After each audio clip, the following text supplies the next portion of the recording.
E a pauta não se fala de outra coisa desde sábado à noite, que não seja, desde a última noite, aliás. Hoje é segunda, eu tô doida, perdida completamente no tempo. Ainda bem que vocês aí de casa já sabem que eu não bato bem e me perdoam. A questão é a seguinte: essa história não começou agora.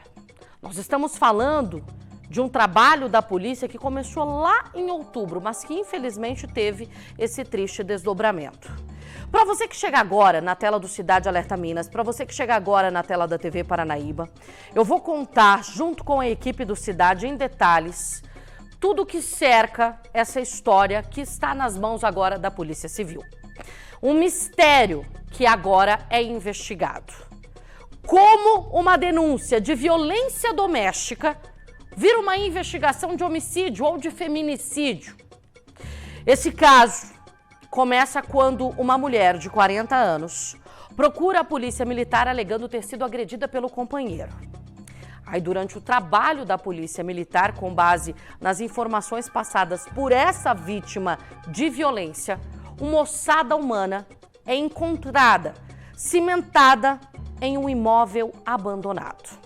E a partir deste momento, a partir daí, a história começa a se desenrolar até chegar ao registro de pessoa desaparecida. Registro esse feito em outubro de 2024. Ao vivo agora no Cidade, a nossa repórter Carolina Barros começa a trazer pra gente aí as informações dessa história que nós vamos destrinchar ao longo do programa. É uma história que apresenta para você aí de casa a perversidade do ser humano na sua forma mais pura. Porque, Carol está aqui já ao meu lado para não me deixar, não é nem mentir, é não trocar a informação. Esse homem, ele confessou o crime, confessou ter enterrado a mulher nesse terreno, que aparentemente está abandonado, confessou ter cimentado a área onde a vítima estava enterrada e desde outubro de 2024 levava uma vida normal, tranquilo, sem qualquer preocupação de ser capturado ou de ser ligado a esse desaparecimento. E aí a gente não sabe especificar, né, Carol, se é uma descrença na justiça, se é um ser humano que se coloca acima da lei ou se apenas é a maldade personificada nesse caso que nós vamos trazer a partir de agora no Cidade. Boa noite para você. Boa noite, Luciana, para você e para quem nos assiste também. E se de um lado tem um mistério muito grande, com tantas perguntas a serem respondidas, por outro lado, uma família que chora o desaparecimento inicialmente de uma vítima já há 4 meses e agora uma possível ligação dessa vítima desaparecida com esse caso de uma ossada encontrada enterrada e cimentada em um imóvel abandonado na Rua Universal, no bairro Jardim Brasília, região norte aqui da cidade de Uberlândia. Um caso que tem ganhado grande repercussão pela crueldade, porque o que se sabe até agora é que houve de fato um crime, porque uma ossada humana, inclusive roupas humanas, o cabelo indicando que era uma mulher, mesmo as características da ossada também analisadas pela perícia, indicando que era uma mulher de aproximadamente 30 anos. E uma denúncia que levou uma ligação da Polícia Civil dessa ossada com essa mulher que estava até então considerada desaparecida. O fato é que esse caso chegou até a Polícia Militar com a denúncia de uma vítima, uma mulher de 40 anos, dizendo que o companheiro dela a tinha agredido e feito ameaças de morte. Isso ainda no bairro Jardim Brasília. A partir dali, essa mulher tomou coragem de denunciar isso, porque já era um caso que ela vinha vivendo há algum tempo, já vinha sofrendo agressões de acordo com ela própria, mas que agora ela tomou coragem de denunciar porque o companheiro dela teria dito a seguinte frase: cuidado, senão eu vou fazer com você o mesmo que eu fiz com a outra, que era matar, enterrar e cimentar no fundo daquele imóvel. Ele teria dito isso para ela. Então, a partir daí, ela tomou coragem e, por meio das ameaças e das agressões sofridas, ela acabou contando para a Polícia Militar todo o desenrolar e toda essa suspeita, né? Porque a princípio ainda era tratado dessa forma, afinal de contas eram ameaças que ela vinha sofrendo. Então esse caso chegou até o registro policial. Ela disse que tinha sofrido empurrões e também foi ameaçada de morte dessa forma. Nós conversamos com o tenente Héctor Bispo de Assunção, ele que contou mais detalhes do que aconteceu durante o desfecho, durante o momento em que a polícia chegou até o local e ao escavar encontrou essa ossada humana. A gente vai acompanhar agora. Dentre a narrativa da vítima, ela disse que o Amásio falou que iria fazer com ela a mesma coisa que havia feito com a anterior, né? E que enterraria ela dentro do quintal de casa, né? E aí, não é uma situação comum se escutar esse tipo de coisa, né? E ela falou onde estava, que sabia onde estava localizado esse corpo que ele havia enterrado. As equipes deslocaram até o local, né? Ela indicou o local precisamente, com muita precisão mesmo. E aí a equipe policial começou a escavar ali, né? Juntamente com a ajuda da vítima. E foi possível localizar uma ossada aparentemente humana, né? Ao avistar ali essa ossada, as equipes então pararam a escavação e acionaram a perícia técnica para poder constatar se era ou não ossada humana, né? E aí foi possível constatar, pelo menos em loco lá, que era ossada humana. É isso, a perícia da Polícia Civil constatou então que era humana e que era de uma mulher de aproximadamente 30 anos, por causa dos cabelos longos e também das características da ossada. A polícia foi até a casa desse homem, viu? Tendo localizado e tendo feito as imediações ali com essa denúncia recebida de que ele ameaçou de fazer o mesmo com a companheira, foram até o apartamento onde ele mora. E lá ele tentou impedir a entrada dos policiais militares fazendo uma barricada com os móveis. Mas a polícia forçou a entrada, invadiu e não teve jeito. Ao conversar com ele, esse homem acabou confessando então ter matado a mulher que estava desaparecida desde outubro de 2024, mais precisamente desde o dia das eleições, no mês de outubro. E aí, segundo ele teria se defendido, porque ela teria tentado atacá-lo com uma faca. Agora a gente vai continuar acompanhando, então, mais relatos do tenente Héctor Bispo, ele que tem outras coisas para nos contar a respeito de todo o desfecho dessa história. Acompanhe. Ele confessou o delito lá para a equipe da Polícia Civil, que também esteve no local. E depois dele falar quem seria essa vítima, a gente pôde constatar também que no dia 14 de outubro do ano de 2024, essa senhora tinha um REDS de desaparecimento dessa senhora que ele havia falado, né? Até então, não há situações que tenham uma relação socioafetiva entre o autor e a vítima. Não se sabe dizer se ela tinha uma relação com ele ou se foi algo ocasional, né? Eventual e sem relação afetiva. Então, depois que encontramos lá, foi constatado que era ossada humana, a gente foi atrás do autor e o autor se embarricou dentro de casa, mas com a parlamentação policial lá, ele resolveu se entregar. Sem maiores problemas. Bom, agora a Polícia Civil investiga se aquele local onde o corpo foi enterrado era usado também para ocultar outros crimes. E agora, esse homem que foi preso em flagrante, ele foi autuado por 4 crimes. Seria feminicídio, ocultação de cadáver, agressão e ameaça. Lu. Obrigada, Carol. Já a gente volta a conversar.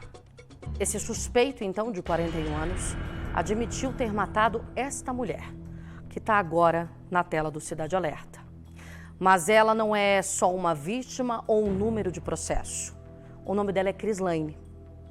Na versão desse homem que foi preso, no dia em que a Crislaine foi morta, ela estaria armada com uma faca, os dois teriam se desentendido e ele então agiu para se defender. Como ficou com medo das consequências, ou seja, com medo de ser preso, ele decidiu ocultar o cadáver. ele enterrou essa mulher de apenas 28 anos, a Crislaine, nesse local, neste terreno. O nome dela é Crislaine Guardiano, de 22 anos, desaparecida então desde outubro de 2024. Um momento muito difícil, principalmente para estas duas mulheres que você vai conhecer agora, a Cristiane e a Fabiana. Cristiane e Fabiana são irmãs de Crislaine. Duas mulheres que gentilmente, neste momento, vão conversar ao vivo com você aí de casa, comigo aqui no Cidade Alerta. E duas mulheres que desde outubro de 2024 lutavam para encontrar a irmã. A Crislaine desapareceu, elas procuraram a polícia, fizeram o boletim de ocorrência, mas nunca mais tiveram notícias. Infelizmente, a história se desenrola agora, meses depois, com um triste fim. A Cristiane e a Fabiana não moram aqui em Uberlândia, por isso que a gente vai fazer essa conversa agora por meio de uma chamada de vídeo. A gente já conversou previamente, um momento de muita dor, mas um espaço também para que vocês possam lutar por justiça. Mas eu queria, antes de tudo, que vocês contassem para a gente quem era a Crislaine. Porque a Crislaine não pode ser vista apenas como mais uma vítima. A Crislaine é uma filha, uma irmã e uma mãe também. Como é que era a relação da família com ela?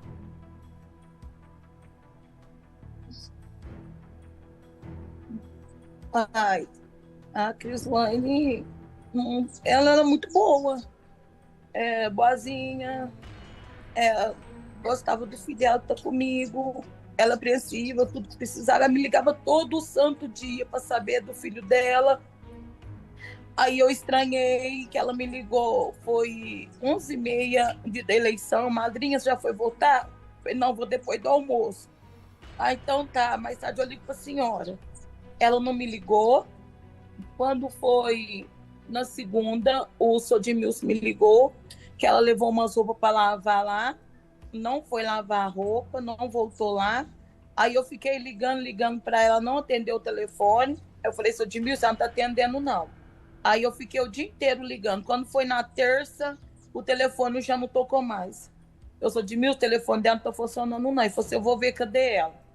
Aí ele saiu lá no bar que ela tava, chegou lá e falou assim, que ela ficou lá até o bar fechar, até de madrugada. E ela tava tonta, tava com dinheiro. E daí pra frente nunca mais viu.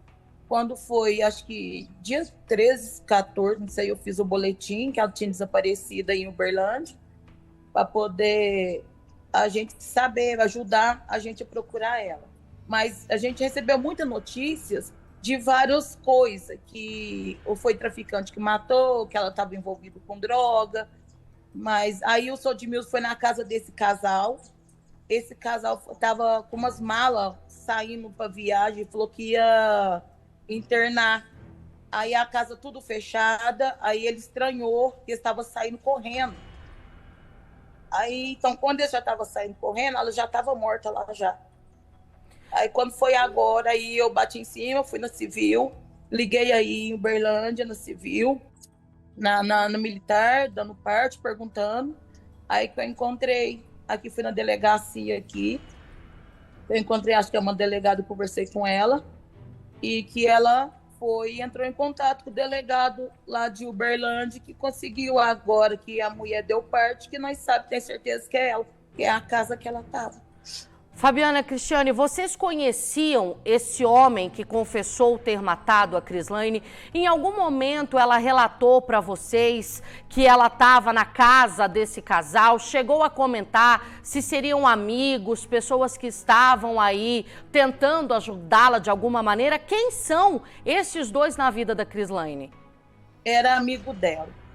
Ela ficava na casa do Sodimilson, mas de vez em quando ele batia nela, eles brigavam porque bebia, mexia com droga.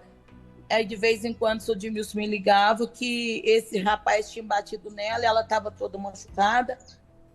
Mas vivia e mexe, ela ficava lá, ficava na casa do Sodimilson. e sempre que ela ia, sempre tinha briga desses dois. E ela me falava, madrinha, eu tô morando ali em cima, ali na casa de um casal, um amigo meu. E você tá bem, Crislane? Tô bem. Isso que ela falava pra mim, que eram os amigos dela.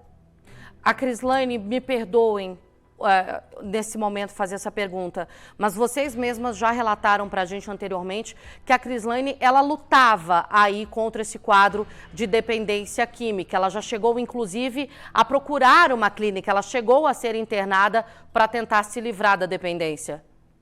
Foi, eu internei ela, ficou acho que um mês e pouco internada, só que aí igualzinho era lésbica e mexia com as mulheres lá e o pastor falou que não podia isso lá.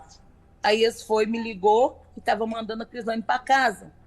Em Passos? Eu mandei, foi. Não, ela foi internada em Campinas. Ah, no estado de São Paulo já. E o pai dela conseguiu internar ela em Campinas. Aí eu falei para ele que eles tinham mandado ela embora. Aí eu mandei o dinheiro para ela vir embora. Ela não veio. Aí eu conversei com o pai dela que ela tinha ido para a rodoviária, que mandou foto que ela estava na rodoviária, só que ela não tinha chegado aqui em Passos. Aí o pai dela foi lá na rodoviária, chegou lá, ela estava lá. Tinha gastado dinheiro e estava usando droga. Aí o pai dela foi, que ela estava toda suja. O pai dela comprou uma roupa, pagou um banho para ela, para pegar o ônibus e voltar para a casa do Sodimilson. O Sodimilson falou, falei para ele a situação que ela estava vivendo em Campinas. Aí ele, não, manda ela vir para casa que eu vou cuidar dela. Aí com meu tio pôs ela no ônibus que ela foi lá para o Uberlândia, morar na casa do Edmilson. Esse seu Edmilson que as irmãs falam nesse momento, daqui a pouco vocês vão conhecê-lo. Nós também conversamos com ele nesta segunda-feira. Ele mora aqui em Uberlândia. Foi uma pessoa que abriu as portas da casa para Crislane. Ele tinha uma relação de amizade muito grande com ela. Foi uma pessoa que, assim como as irmãs, toda a família, sempre deu muito apoio, lutou para que ela saísse dessa dependência química. Mas, infelizmente, aí também é uma figura agora que chora muito a partida da Crislane. Já já você vai acompanhar aí com a gente uma entrevista com o seu Edmilson, você vai descobrir quem ele é na família, na vida da Crislane. Mas essas irmãs agora, o trabalho delas, o pouco de força que resta é focado exatamente em buscar justiça.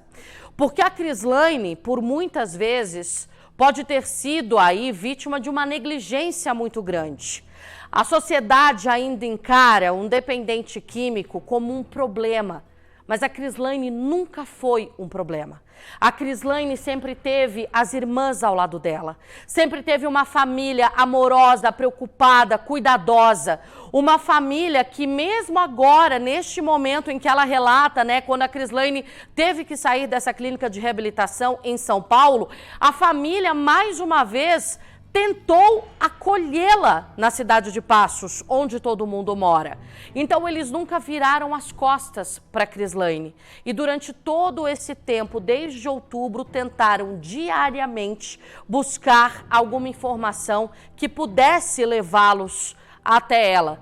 Porque é óbvio que a gente nunca imagina um desfecho tão triste. Havia sim a esperança de encontrar a Crislane e mais uma vez levá-la para uma clínica, tentar em mais um momento salvar a vida dela, principalmente em nome do filho, né? Sim, tem um menininho de 3 anos que mora comigo e todo santo dia ela ligava, todo dia. Madrinha, como é que o preto tá? E tá bem, chamava de vídeo, conversava com ele. Se demorasse 2 dias só que ela não ligava, mas ligava quase todo santo dia para saber dele. A Crislane, pode só tirar a notificação pra gente? A Crislane, em algum momento, durante aí o período em que esteve aqui em Uberlândia, na casa do seu Edmilson, e em contato com o casal, ela relatou para vocês que seria vítima de violência, que estava sendo abusada de alguma maneira por eles? Não. Quando eu fui acho que foi o ano passado, ela estava na casa do Sodimilson. Aí o Sodimilson falou para mim assim, ela veio para cá porque vocês ficou de vir aqui, mas ela não tá ficando aqui não. Ela tá ficando ali em cima, ali na casa de um casal ali que é amigo dela, que lá eles ficam mexendo com droga à vontade. Aí ele falou assim, eu vejo ela para baixo para cima com um saco de latinha, cartão de sucata, e mexendo com droga lá. Aí eu fui aí, ela ficou lá com nós, os 3 dias que nós ficou. Aí eu vim embora e ela saiu de lá, foi para casa desse casal também. Aí eu sou de Mills que me falava, ó, a Cris apanhou lá do rapaz lá, ele bateu nela. Aí eu ligava para ela. Ah, não, madrinha, não foi nada, não. Aí depois ligava de novo, ó, a Cris tá tudo arrebentada. Ligava para ela de novo. Não, madrinha, foi porque quebrou meu celular, porque eu não tinha dinheiro para dar para eles. É isso que eu sei, que é amigo dela, mas ela ficava na casa do Sodmilson, aí Sodmilson falava para ela, queria controlar ela na droga, ela não queria, ele ajudava ela não queria, e ela ia lá para casa deles lá. Mas ela falava que é um casal, que ela ficava lá, madrinha, eu vou dar um endereço para a senhora, eu estou na casa de um casal que é amigo meu. Ela falava só isso. Sempre que eu falava com ela, ela brigava, sair da casa do Sodmilson, aí ia lá para casa desse casal. No dia que seu Edmilson falou para vocês, né, que a Crislane havia desaparecido, vocês chegaram a tentar entrar em contato com esse casal, ligar, chamá-los? Eles chegaram a falar alguma coisa? Não, nunca vi eles, nunca falei com eles. Quando eu fui aí, eu nem vi eles também. Nunca vi a cara deles. A mulher... Desculpa te interromper, minha querida.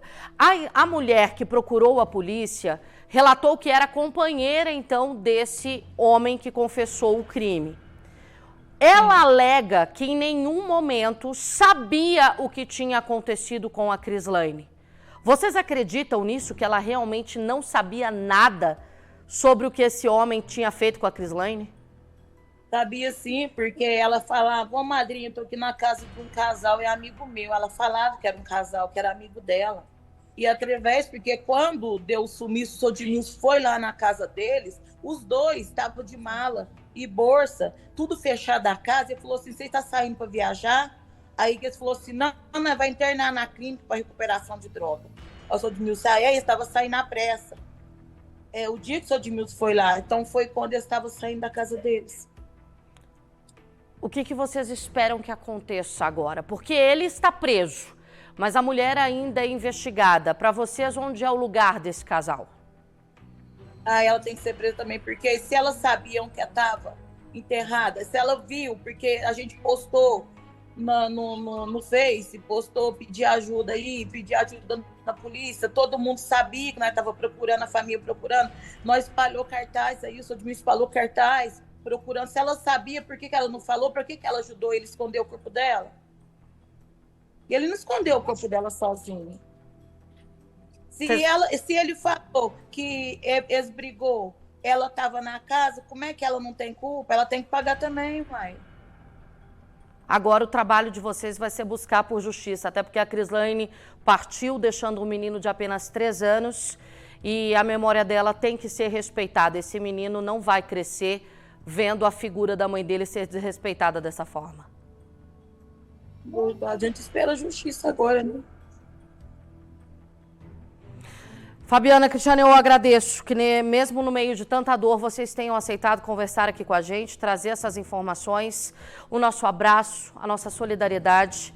Nada do que a gente diga vai trazê-la de volta, mas eu quero falar para vocês que o que o Cidade Alerta Minas puder fazer para ajudar vocês nessa busca por justiça, nós estaremos aqui de portas abertas. Então, que Deus abençoe, conforte o coração e sigam firmes para cuidar do filho da Crislane e tragam para ele, apresentem para ele somente as coisas boas, viu? Para que ele saiba que a mãe dele sempre o amou e que, independentemente dos problemas que ela tinha na vida, ele era o bem mais precioso dela. Para que ele cresça com essa certeza que ele tinha, sim, uma mãe boa, amorosa e que vai ser, sim, respeitada por todos nós. O Cidade Alerta Minas continua trazendo informações para você desse caso, porque durante todo o trabalho que a polícia fez, agora também ouvindo a própria família da Crislane, há um ponto que ainda permanece em aberto, uma pergunta que está sem resposta. Porque o suspeito do crime, a partir do momento que ele confessa, traz as informações, ele é preso. Vai responder aí, segundo a polícia, pelos crimes de feminicídio, ocultação de cadáver, agressão e ameaça. Polícia Civil é responsável por todos os levantamentos de informação a partir de agora. E aí são duas situações que o Cidade Alerta Minas vai agora buscar direto com a Polícia Civil. A Carolina Barros está ao vivo com o Dr. Marcos Tadeu. A Polícia Civil já levantando mais dados que possam aí, de fato, ajudar a traçar o perfil desse criminoso. Mas são dois os principais questionamentos, Carol. Qual a participação da mulher que alega ter sido agredida, mas que a família relata ter convivência com a Crislaine a todo momento? Então, qual a participação dela nessa história da suposta vítima de agressão? E que local é esse onde o corpo da Crislaine foi encontrado?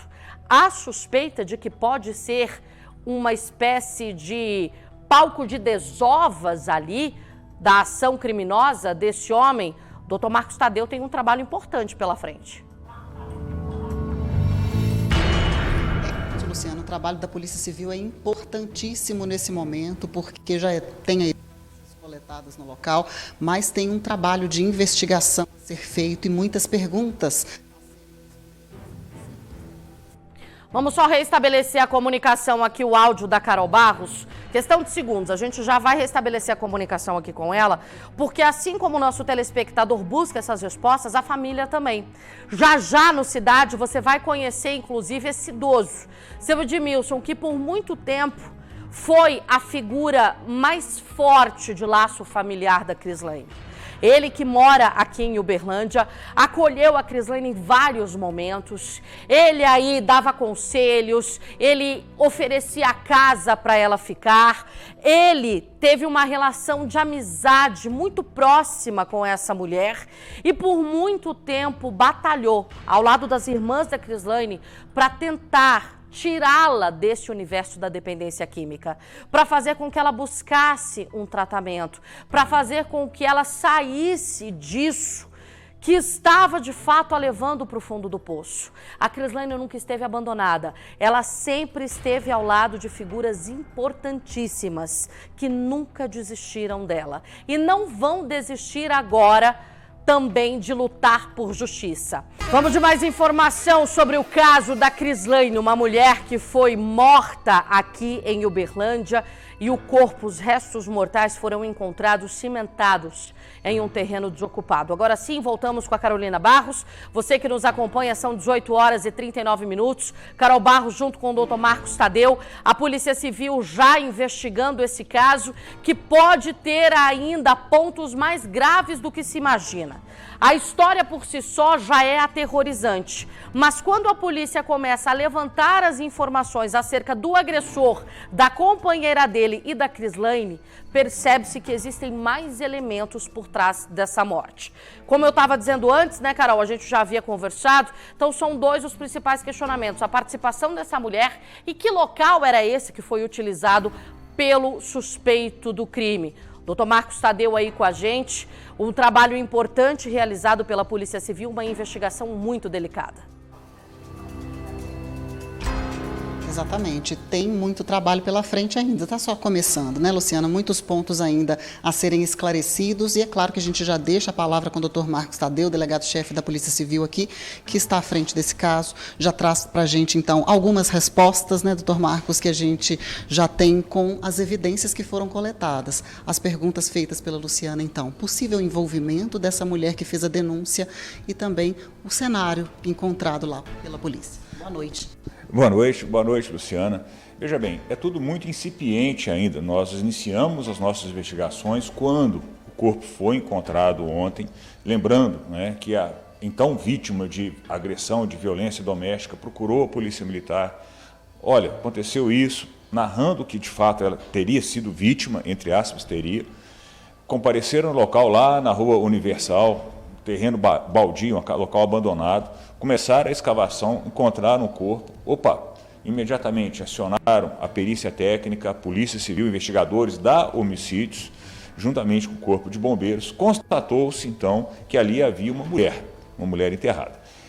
Especificamente, o camarada, né, o investigado, foi conduzido à delegacia. Quando ele foi ouvido, Luciano, o que ele narrou? E aí que entra a importância de montarmos o quebra-cabeça. Nós não podemos trabalhar com qualquer tipo de pré-julgamento, nós temos que analisar a fundo e de forma profissional os fatos para podermos apurá-lo de forma correta. Ele narra o seguinte, que ele chegou em casa e a atual companheira dele e a Crislaine estavam brigando por conta de entorpecentes. Lembrando que todos três são dependentes químicos, o famoso crack, essa mazela social que nós temos. As duas brigando por conta de crack, ele entra, tenta intervir, ela então a Crislaine teria sacado uma faca e atentado contra a vida dele. Luciana, estas são as declarações, a versão dele. Cabe agora à Polícia Civil nós investigarmos e apurarmos se isso ocorreu ou não. Fator que tem que ser esclarecido, se houve ou não a participação da atual Amásia, que foi vítima de violência doméstica no domingo, neste evento envolvendo a Crislaine, se ela laborou ou não para a morte dela, a morte da Crislaine. Isso tudo será objeto de apuração. Só te cortando um pouquinho, ela alegou que sabia ou que só ficou sabendo agora mediante essas agressões e ameaças do companheiro. As declarações dela são extremamente contraditórias.